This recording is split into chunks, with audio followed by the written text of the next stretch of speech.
Friends, ఇప్పుడు time వచ్చేసి morning 5:40 అవుతుందండి. నైట్ 1:00 ఈ దేవర 1 మూవీ చూసి ఇచ్చి ఈ రివ్యూ చేస్తున్నానండి. కాబట్టి నా కష్టాన్ని అర్థం చేసుకుని లైక్ మరియు షేర్లతో సపోర్ట్ చేస్తారని చెప్పేసి ఆశిస్తున్నాను.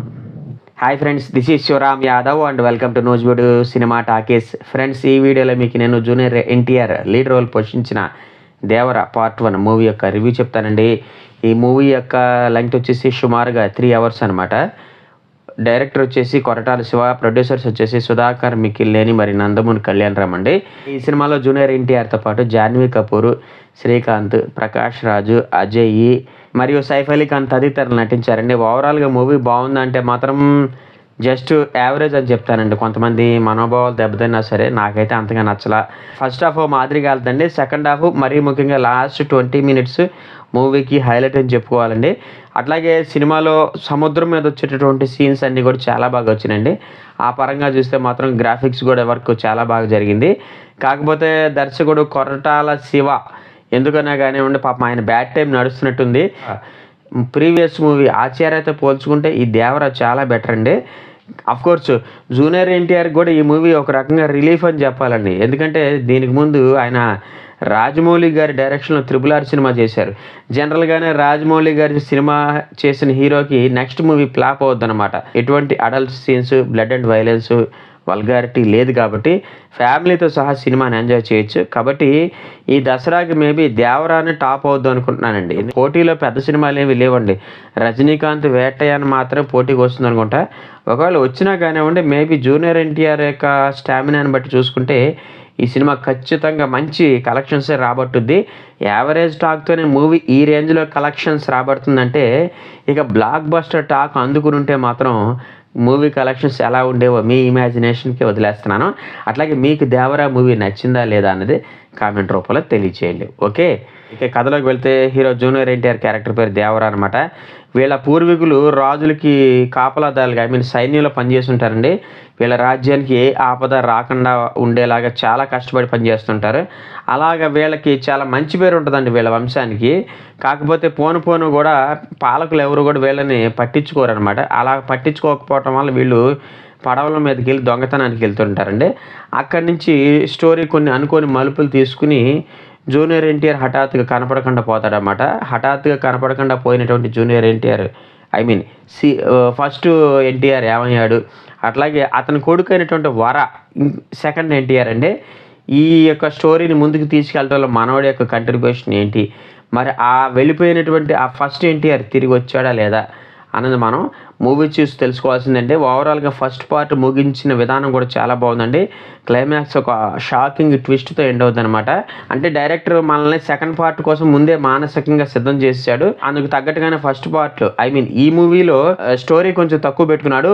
మేబీ సెకండ్ పార్ట్ కోసం మూవీ స్టోరీని అంతా కూడా దాచిపెట్టాడేమో అనిపించింది నాకైతే.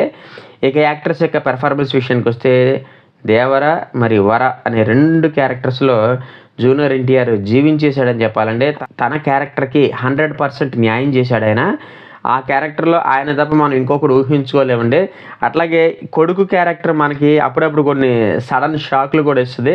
అతని క్యారెక్టర్కి సంబంధించి సెకండ్ హాఫ్లో ప్రకాష్ రాజ్ గారు ఒక ఇంపార్టెంట్ ట్విస్ట్ రివీల్ చేస్తారన్నమాట. ఆ ట్విస్ట్ అయితే మైండ్ బ్లోయింగ్ ఉంటుంది. ఓవరాల్గా చూసుకుంటే ఈ సినిమాకు ఉన్నటువంటి ప్రధాన ఆకర్షణ జూనియర్ ఎన్టీఆర్ అని చెప్పాలి. ఇక హీరోయిన్ జాన్వీ కపూర్ సెకండ్ హాఫ్లో మాత్రం కనపడుద్దండి. అది కూడా చాలా తక్కువ సీన్స్. కానీ ఆ క్యారెక్టర్కి జాన్వీ కపూర్ని ఎందుకు సెలెక్ట్ చేశారో నాకైతే అర్థం కాలేదండి. అసలు ఏమాత్రం ఇంపార్టెన్స్ లేదు.